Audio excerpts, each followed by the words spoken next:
Get out, right now. You're not welcome here anymore. My sister Madison stood at the door, arms crossed, face hard. Behind her, my entire family stared at me with cold eyes. It was 9:47 p.m. on Thanksgiving night, cold rain hammering against the windows, and my own family was throwing me out. Maddie, please. It's pouring outside. Can we just talk about this? There's nothing to talk about, Aria. You made your choice. Now live with it. Get your coat and leave. Don't come back. I looked past her, at my mother, my father, my brother, waiting for someone to defend me, to say this was insane. No one moved. So I grabbed my purse, walked out into the freezing rain, heard the door slam behind me, lock click into place. That was Thanksgiving 2019, the night my family erased me from their lives over something I didn't even do. By sunrise the next morning, everything they valued was gone, and I was the only one who knew why. What happened in those hours changed everything. And when the truth came out 5 years later, they came crawling back. I laughed in their faces. If you've ever been blamed for something you didn't do, this story is for you. Hit that subscribe button and let me know in the comments. Have you ever been scapegoated by your family? Your support means everything to me. Now let me tell you how this nightmare started. My name is Aria Bennett. I was 29 years old in November 2019, living in Seattle, working as a software developer at a tech startup, making $95,000 a year, single, independent, happy. My family lived in Portland, Oregon, just 3 hours away, but it felt like different worlds. My parents, Richard and Diane Hayes. My older sister, Madison, 33, married to a finance guy named Carter. My younger brother, Ethan, 26, still living at home and finding himself. We weren't super close, but we were family. We did holidays together, birthday calls, the occasional Sunday dinner, normal family stuff. That Thanksgiving, I drove down to Portland like always. Mom had invited the whole family, Madison and Carter, Ethan, my aunt and uncle, cousins I barely knew. I arrived around 2 p.m. The house smelled like turkey and pie. Mom hugged me at the door. Aria, so glad you're here. Come in, come in. Madison was in the kitchen with Carter. She gave me a tight smile. Hey, Aria, how was the drive? Not bad. Traffic was light. I set down the wine I'd brought. Can I help with anything? We've got it covered. Go relax. Something felt off. Madison was being too polite, too formal, like she was performing for an audience. But I brushed it off, went to the living room, found Ethan on the couch scrolling his phone. Hey, little brother. He glanced up. Oh, hey, then went back to his phone. Also weird. Ethan was usually chatty, friendly. This cold shoulder thing was new. Dad came in from the garage. Aria, didn't hear you come in. Just got here. Happy Thanksgiving, Dad. Yeah, you too. He walked past me to the kitchen. Didn't ask about work. Didn't ask about my life. Just walked past. I stood there feeling like a stranger in my own family's house. Dinner was at 5 p.m. We all sat around the big table. Turkey, stuffing, all the traditional dishes. Mom said grace. We passed food around. But the whole time, I felt eyes on me. Madison kept glancing at me. Dad looked angry. Mom seemed nervous. So, Aria, Carter said, his voice too casual. How's work going? Good. We just launched a new feature that's getting great feedback. The team's really excited about... That's nice, Madison interrupted. Must be nice to have such a flexible schedule, all that remote work freedom. There was an edge to her voice, an accusation hidden in the compliment. It's not really flexible, I said carefully. I work pretty standard hours, just from home sometimes. Right. Home. Alone. With all that free time. I looked at her. What's that supposed to mean? Nothing. Just making conversation. But it wasn't nothing. Everyone at the table had gone quiet. Watching. Waiting. Mom cleared her throat. Who wants pie? I made 3 kinds. We moved to dessert. The tension didn't ease. If anything, it got worse. After dinner, I helped clean up. Madison was at the sink. I grabbed a dish towel to dry. You don't have to help, she said coldly. I want to. It's Thanksgiving. Family helps family. She slammed a plate into the dish rack. Family. Right. That's rich coming from you. I froze. What is going on, Madison? You've been hostile since I got here. What did I do? She turned to face me, eyes blazing. You really want to do this now? Here? Do what? I don't even know what you're talking about. Of course you don't, because you're so innocent, so perfect, little Aria who does no wrong. Maddie, seriously, what? She threw the sponge in the sink, stormed out of the kitchen. I stood there confused and hurt. Mom came in. Maybe you should go, Aria. What? Why? What's happening? Madison's upset. It's better if you just leave. Let things calm down. Mom, I don't understand. What did I supposedly do? She wouldn't look at me. Just go, please, before this gets worse. I went to the living room to get my coat.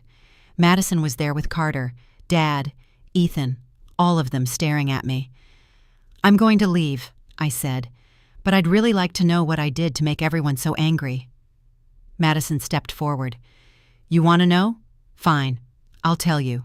Carter got a message today, anonymous, with photos, of you and some guy, in what looks like our vacation house, the one in Cannon Beach, the one only family has keys to.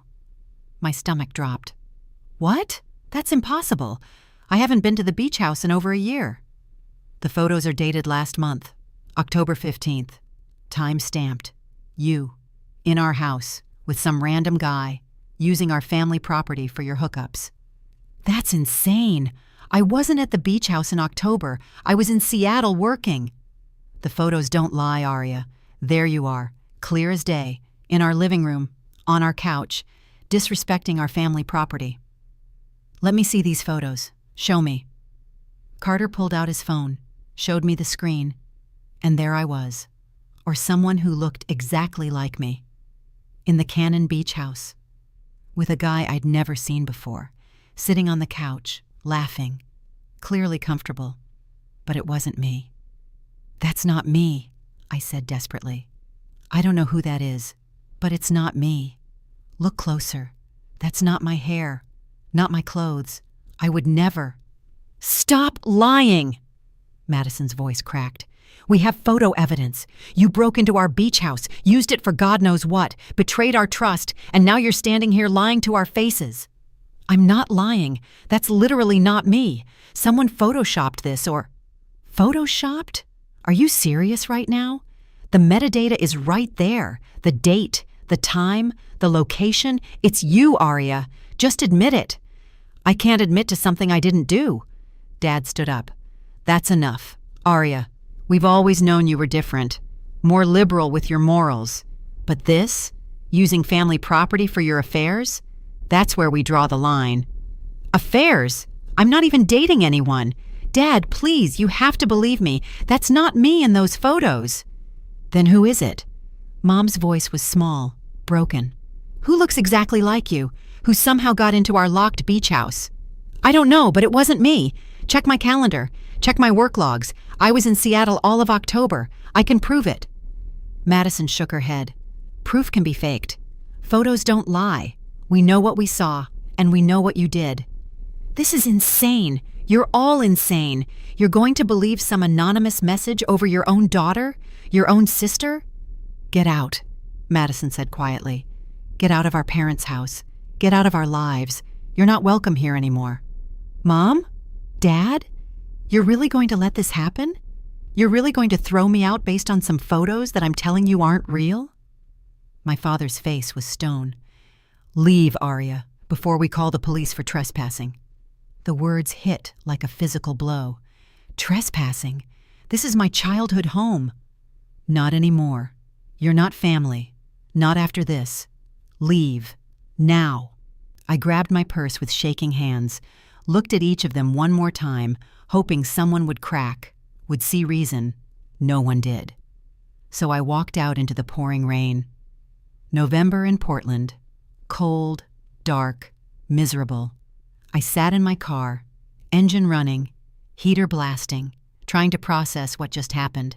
My family had thrown me out, accused me of something I didn't do, refused to listen to my side, believed anonymous photos over my own words. I pulled out my phone, looked at those photos again. Carter had sent them to me before I left. "Evidence of your betrayal," his message said. I zoomed in, studied every detail. The woman looked like me, same hair color, similar build, but the face was slightly off. The nose wasn't quite right, the smile was different, and the timestamp. October 15th, 2019. I pulled up my calendar. October 15th was a Tuesday. I'd been at work all day, then had dinner with my coworker Jade. I had receipts, photos of us at the restaurant, time-stamped social media posts. I could prove I wasn't at that beach house, but they didn't want proof. They wanted someone to blame, and I was convenient. I drove back to Seattle in a daze, got home around 1 a.m. Apartment cold and dark and empty. I made tea, sat on my couch, tried to understand what had happened. Then my phone buzzed, a text from an unknown number. "Sorry about tonight, but it had to be done. You were getting too comfortable, too confident. Someone needed to take you down a peg. Consider this a lesson." And a Madison. She'd set me up. Those photos were staged. Someone who looked like me, at the beach house. Madison had orchestrated the whole thing to humiliate me, to turn the family against me. But why? Another text came through, this one with a photo. Madison and some guy. Not Carter. Kissing. Timestamp, October 15th, same day as the beach house photos. Then it clicked. Madison had been at the beach house with another man, cheating on Carter, and she'd created fake photos of me to cover her tracks, to create a scapegoat. If the family was focused on being angry at me, they wouldn't notice Madison's affair. I screenshot everything, the texts, the photos, the metadata, saved it all to 3 different cloud accounts. Then I did something I'd been planning to do anyway, something I'd been working on for months. I sent an email to my boss. "I accept the transfer to the London office. I'll be there by December 1st. My company had been trying to send someone to head up their UK expansion. The pay was $150,000 plus housing. I'd been hesitant because of family ties, but I didn't have family anymore. So why stay? I booked a one-way ticket to London. Departing November 30th, 1 week away. Then I sent one message to the family group chat. "I'm moving to London for work, permanently. Don't contact me. I'm done." I blocked all their numbers, blocked them on social media, changed my email, changed my phone number. If they wanted me gone, I'd be gone, completely. I spent the next week packing, selling furniture, canceling leases, tying up loose ends. My coworker Jade helped me pack. "Are you sure about this? That's your family." "They're not my family. Family doesn't throw you out in the rain. Family doesn't believe lies over the truth. They made their choice. I'm making mine." "But leaving the country? That's extreme." "It's not extreme. It's necessary. I need a fresh start, away from all of this." On November 29th, the day before my flight, I got a call from an Oregon number I didn't recognize. Against my better judgment, I answered. "Hello? Aria? It's Uncle Tom." My dad's brother, the one person in the family I'd always liked. "Uncle Tom, hi. I heard what happened at Thanksgiving. I'm so sorry, sweetheart." "It's fine. I'm moving on. That's actually why I'm calling. There's something you should know about the beach house, about your sister." "I already know. She set me up, used someone who looked like me to cover her own affair." Silence. Then, "You know about the affair?" She texted me, gloating, sent me proof. October 15th. Her and some guy who's not Carter. Jesus. Aria, there's more. The beach house was broken into last night. November 28th. Everything valuable is gone. Furniture, TVs, the artwork your parents had stored there. Everything. The whole place was cleaned out. I sat up. What? Someone had a key, disabled the alarm, took everything. Had to be someone who knew the house, knew the security system. The police are investigating. Your dad thinks it was you. Revenge for Thanksgiving. My blood ran cold. I'm in Seattle. I haven't left my apartment in days. I have security footage to prove it. I believe you, but your dad doesn't. He's filing a police report, naming you as a suspect, says you had motive and access. This is insane. I didn't touch that beach house. I know, but Madison's been talking, saying you were always jealous of her, that you probably robbed the place out of spite. Your parents believe her. Of course they did. Madison was golden child. I was the scapegoat. Uncle Tom, I'm leaving for London tomorrow. I need you to tell the police I had nothing to do with this. I have alibis, security footage, everything. I will. But Aria, be careful.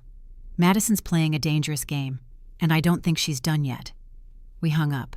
I immediately pulled up my building's security footage. I'd been home all week, hadn't left except for groceries, had timestamps for everything. I sent it all to Uncle Tom. Give this to the police. I'm innocent, and I'm done being Madison's scapegoat. Then I looked at the beach house address, pulled up the security company's website, used my old family login credentials that no one had thought to revoke. And there it was. Security logs from November 28th. System disarmed at 11:47 p.m. by Madison's code, her personal access code. She'd robbed her own family's beach house, taken everything, and was framing me for it. I downloaded everything, saved it, sent copies to Uncle Tom. Madison disarmed the alarm with her own code. She robbed the beach house. This is the proof. November 30th. I boarded my flight to London, left my old life behind, started completely over. The London office was incredible. Modern building, amazing team, work that challenged me, salary that let me live well. I rented a flat in Shoreditch, trendy neighborhood, coffee shops and art galleries, perfect for starting over. I made new friends, explored the city, threw myself into work, tried to forget about the family that had betrayed me. But Uncle Tom kept me updated. Via email to my new address that only he knew. December 2019. The police cleared me of the beach house robbery. Security footage proved I was in Seattle. Madison's access code showed she'd been there. But Madison claimed her code was stolen, that I must have hacked the system. The police weren't buying it, but they couldn't prove anything definitively. January 2020. Carter found out about Madison's affair. Uncle Tom saw them fighting at a restaurant. Carter threw his wedding ring at her, told her he wanted a divorce. Madison blamed me, said I'd photoshopped the images to destroy her marriage. March 2020. The divorce was finalized. Carter got the house. Madison moved back in with our parents. Broke and humiliated. May 2020. Mom tried to call me. Used Uncle Tom's phone. I didn't answer. Uncle Tom told me she was crying, said she missed me, that maybe they'd been too harsh, too little, too late. I was thriving in London, got promoted to senior developer, salary increased to $175,000, started dating a guy named Oliver, British, kind, nothing like the family I'd left behind. Year 2 in London, I made $200,000, bought my own flat, traveled across Europe, built a life I loved. Uncle Tom's updates continued. June 2021. Ethan got arrested for drug possession. Minor charges, but Dad was furious. Ethan blamed his spiral on family trauma, specifically losing Aria. October 2021. Madison lost her job. Economy was rough. She'd been fired for attitude problems, was working retail making minimum wage, living in our parents' basement. December 2021. Dad's business was struggling. The construction company he'd run for 30 years was losing contracts. Money was tight. Mom wanted to sell the beach house to cover debts, but there was nothing left in it to sell. Madison had taken everything. I felt nothing reading these updates. No satisfaction, no sadness, just emptiness. These people had thrown me away. Whatever happened to them now was karma, not my problem. Year 3 in London. I made $215,000, got engaged to Oliver. We bought a house together in Camden, beautiful Victorian with a garden. Life was perfect, everything I'd ever wanted. Then, in November 2022, Uncle Tom's email had a different tone.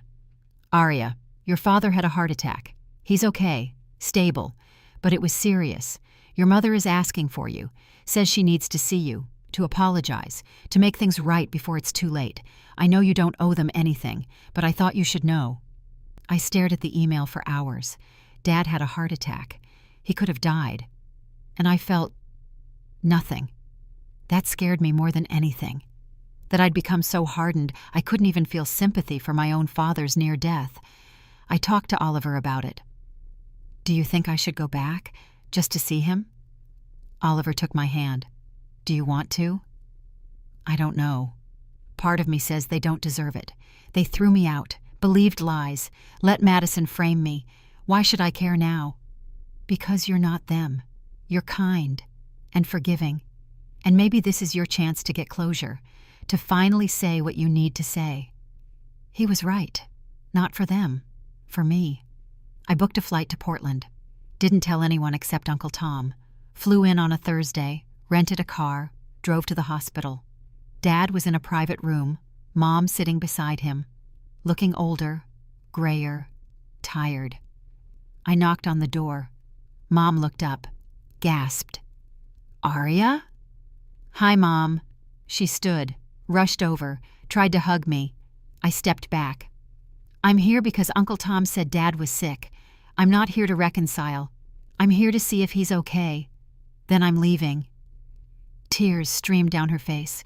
"Aria, I'm so sorry. We were so wrong. About everything." "Yeah, you were." Dad was awake, looked at me with watery eyes. "Aria, you came." "Uncle Tom said you almost died. Thought I should see you. Make sure you're okay."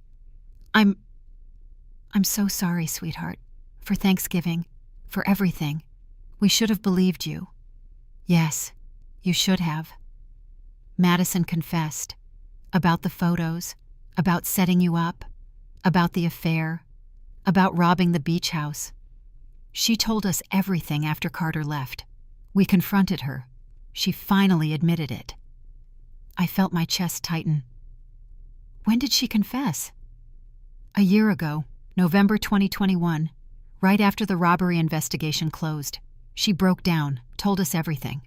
"A year ago? And you're just now trying to contact me?" Mom reached for my hand. I pulled away. "We didn't know how to reach you. You'd blocked us, changed everything. We asked Uncle Tom, but he said you needed space." "Space? You thought I needed space? You didn't think I needed an apology, an explanation, the truth?" "We were ashamed," Dad said weakly.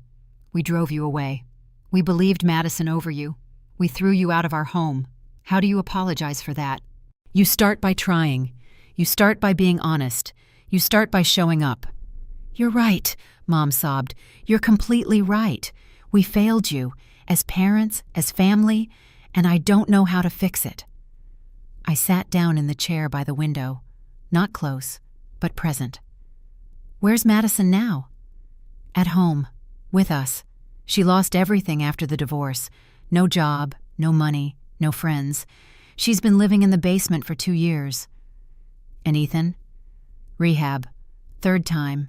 He's struggling. Has been since you left. He looked up to you. When you disappeared, he fell apart." "I didn't disappear. You threw me out.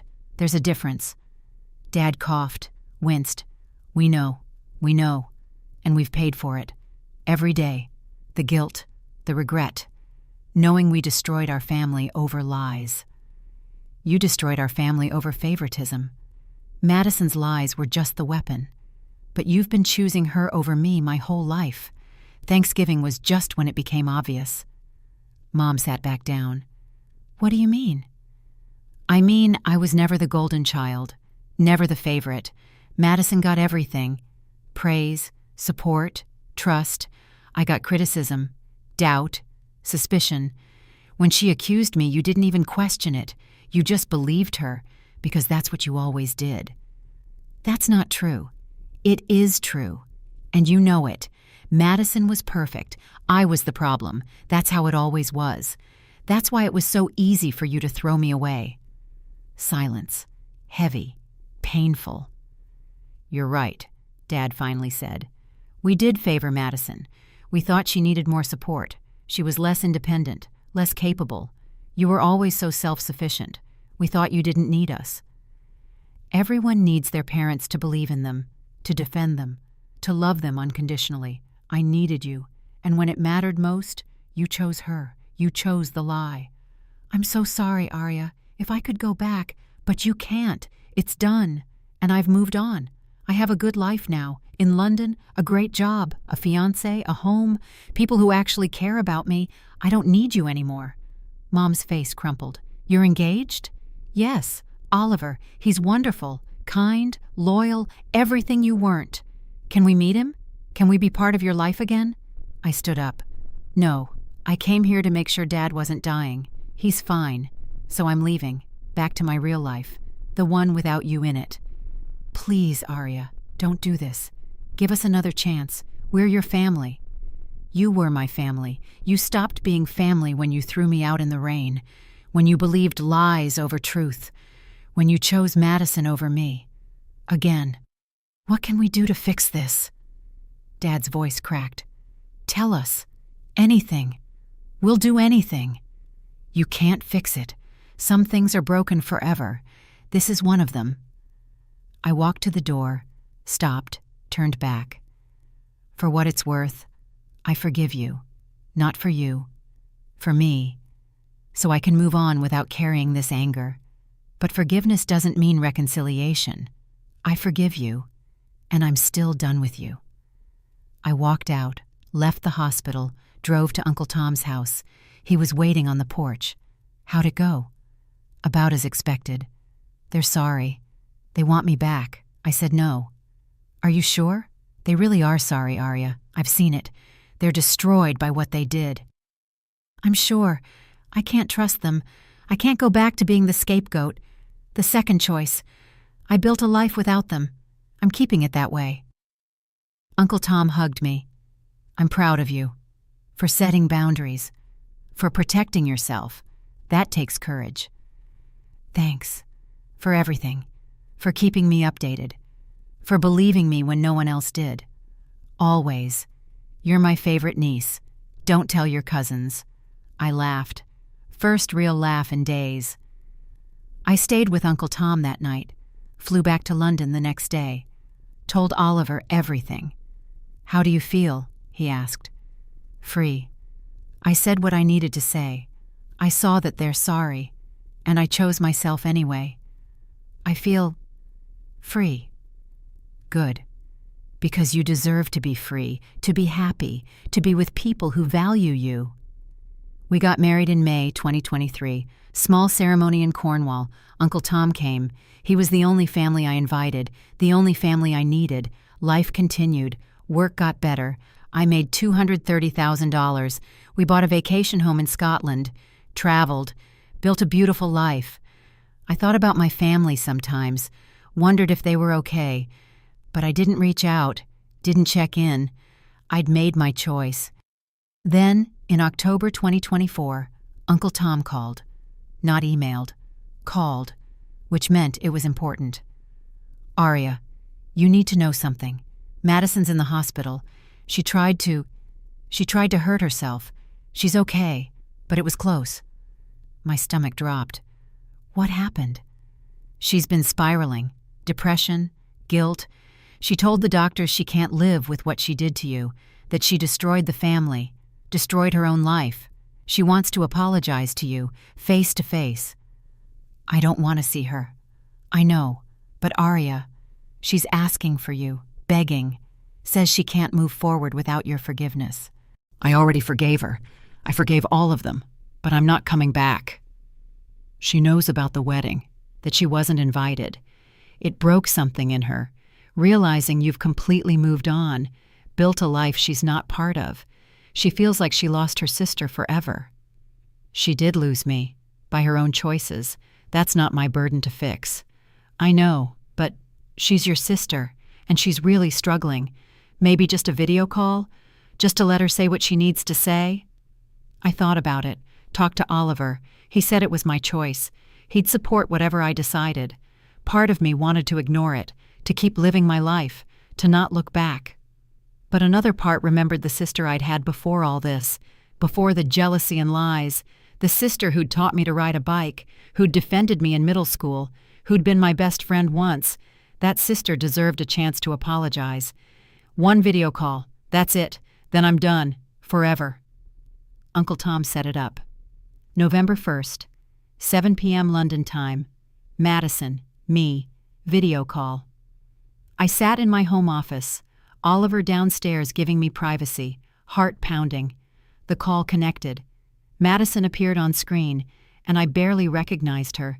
She looked 10 years older, thin, pale, hair pulled back, dark circles under her eyes.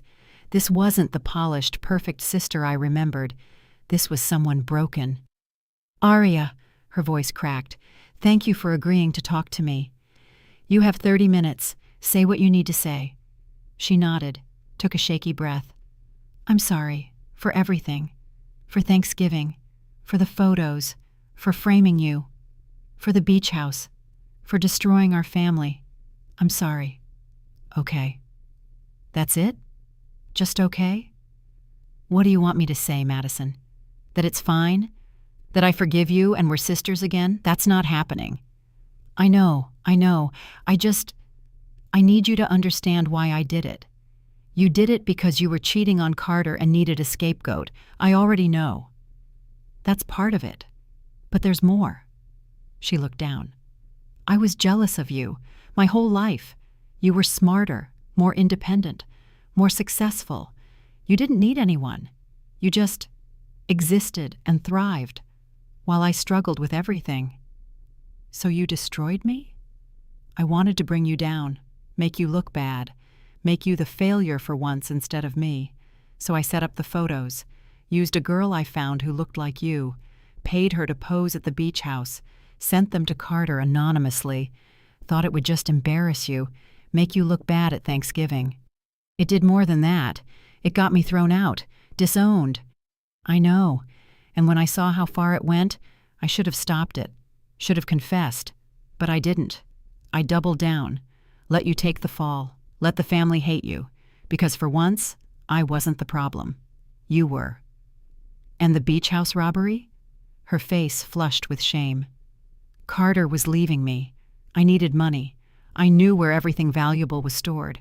I thought I could take it and blame you, make you look even worse, make myself look like the victim. You stole from your own family, framed your own sister, destroyed everyone around you. For what? Money? Validation? For attention.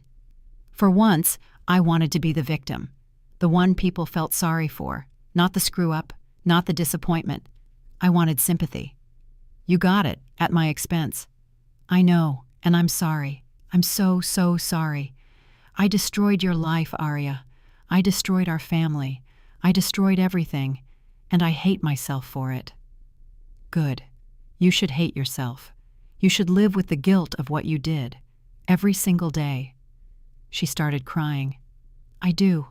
I think about it constantly, about you, about what I took from you, your family, your home, your sense of belonging. I took it all. Yes, you did. And you know what? I'm grateful. She looked up, shocked. What? I'm grateful. Because you forcing me out was the best thing that ever happened to me. I left Portland, left that toxic family dynamic, left the constant feeling of being second best. I moved to London, built an amazing career, met an incredible man, created a life I love, a life where I'm valued, where I'm enough. You didn't destroy me, Madison. You freed me. But you lost your family. I lost people who didn't value me. That's not the same as losing family. Real family doesn't throw you out, doesn't believe lies, doesn't choose favorites. What we had wasn't family. It was dysfunction. And I'm better off without it. Mom and Dad miss you. They want you back. They want to feel better about themselves. They want absolution. That's not the same as wanting me back. If they really wanted me, they would have fought for me. They would have questioned Madison's story. They would have believed me. They didn't. They chose you, again, like they always did. They were wrong. I know they were wrong. They know they were wrong. But knowing doesn't fix it. The damage is done. I don't trust them. I don't trust you. And I'm not coming back. Not ever? Not ever. I have a life now, a husband, a home, people who love me unconditionally. I don't need the people who threw me away. I don't want them. Madison sobbed harder. I don't know how to live with this guilt, with knowing I destroyed everything. That's not my problem to solve. You made choices. Live with them, get therapy, make amends where you can, but don't expect me to absolve you. I can't, and I won't. I miss you. I miss my sister. Your sister doesn't exist anymore. You killed her when you set her up, when you framed her, when you watched her get thrown out and said nothing. She's gone.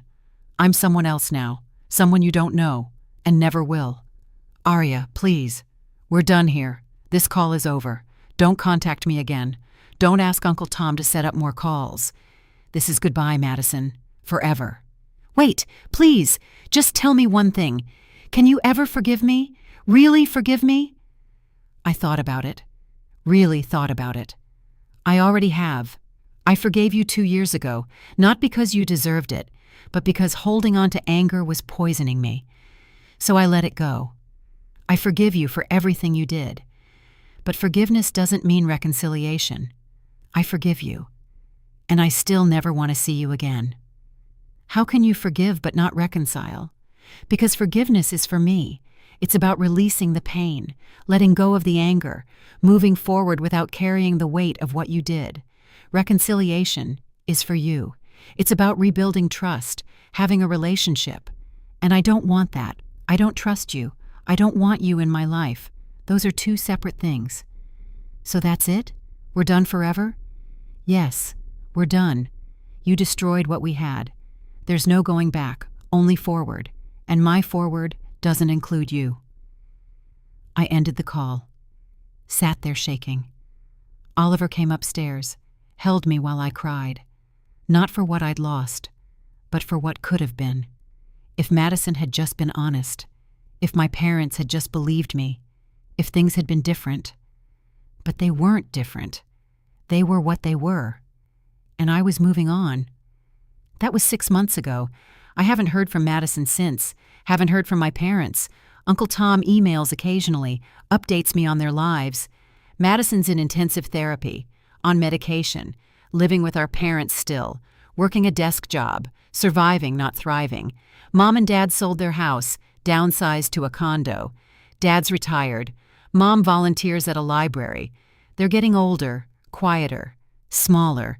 Ethan's out of rehab, sober for 8 months, working construction, trying to rebuild. Uncle Tom says he asks about me sometimes, wonders if I'll ever come home. I won't. Home isn't a place anymore. Home is here, in London, with Oliver, with the life we've built, the friends we've made, the future we're creating. We're talking about starting a family, about having kids, about building something new, something better.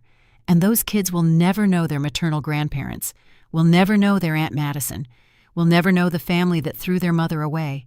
They'll know Uncle Tom. He's visiting in December, meeting Oliver's family, being the family connection I need. But the rest? They're strangers now. People I used to know, people who made choices I can't forgive with reconciliation. I forgave them. I let go of the anger, the hurt, the betrayal, but I didn't let them back in. That's the boundary I've set, and I'm keeping it. Last week, I got a letter, physical letter, forwarded by Uncle Tom from my mother. I almost threw it away unread, but curiosity won. Dear Arya, I know you don't want to hear from me. I know we've lost the right to be your family, but I need you to know something. Your father is sick again, cancer this time. Stage 4. He has maybe 6 months. He wants to see you before he dies, to apologize in person, to tell you he loves you, to say goodbye. I'm not asking you to forgive us. I'm not asking you to come back. I'm just asking you to give him that. One last conversation. Then we'll never bother you again. Please. For him. For the father he tried to be, even if he failed. Please. Love, Mom. I read it 3 times. Showed Oliver.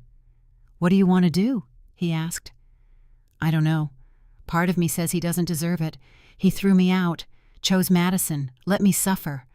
Why should I care if he's dying? Because you're not him. You're kind, you're compassionate, and maybe you'll regret it if you don't go. Or maybe I'll regret it if I do. Maybe seeing him will just open old wounds, make me angry all over again. Maybe, but at least you'll know. You'll have closure. You'll know you gave him that chance. I thought about it for days, weeks, going back and forth. Finally, I decided, not for them, for me. I booked a flight to Portland. 1 week, early December. I'd see Dad, say whatever needed to be said, then leave. Forever. Oliver wanted to come with me. I said no. This was something I needed to do alone. Uncle Tom picked me up from the airport. I'm proud of you for coming. I'm not here for reconciliation. I'm here for closure, to say goodbye, then I'm gone. I know, and that's enough. We drove to the hospice facility. Nice place. Quiet. Dad was in a private room, Mom sitting beside him. She looked up when I walked in, started crying immediately. I ignored her. Walked to Dad's bedside. He looked terrible. Gray, thin, dying. Arya. His voice was barely a whisper. You came. I came. Not for you, for me, so I don't live with regret. Fair, that's fair. He coughed, winced. I'm sorry. For everything. For failing you. For choosing wrong. For not being the father you deserved. I know. Mom told me. In her letter. Do you forgive me? I already told you. 2 years ago, in the hospital. I forgive you. But I'm still done. That hasn't changed. I understand. I don't deserve your forgiveness, let alone your presence. But thank you. For coming. For giving me this. You're welcome. Silence. Just the beeping of machines. The sound of labored breathing. I'm proud of you, he said finally. Uncle Tom tells me about your life, your success, your marriage. You did it all without us. That takes strength. It took necessity. You took away my support system. I had to build my own. And you did. Beautifully. I'm sorry I wasn't there to see it, to celebrate it, to be part of it. Me too. More silence. Can I ask you something? He said. Sure. Do you think you'll ever come back? Ever be part of this family again? I looked at him, at this dying man who'd once been my father, who'd thrown me away, who was now begging for another chance. No, I won't. This visit is goodbye. After you're gone, I'm not coming back. Not for the funeral, not for holidays, not ever. I'm done. He nodded, tears running down his face. I understand. I don't like it, but I understand. Good. Will you tell me about your life, about Oliver, about London? I want to know, even if I can't be part of it. So I did. I spent an hour telling him about my life, my job, my home, Oliver, our plans, our happiness. He listened, smiled, cried, asked questions, and for that hour, he was just Dad. Not the man who'd betrayed me. Just Dad, listening to his daughter's life. When visiting hours ended, I stood to leave. Thank you, he whispered, for this, for giving me this gift. You're welcome. Goodbye, Dad. Goodbye, Arya. I love you. I always have. Even when I failed to show it. I know. I love you too, but love isn't enough. Not anymore. I walked out. Mom followed me into the hallway. Arya, wait. Please. I stopped, turned. What? Thank you.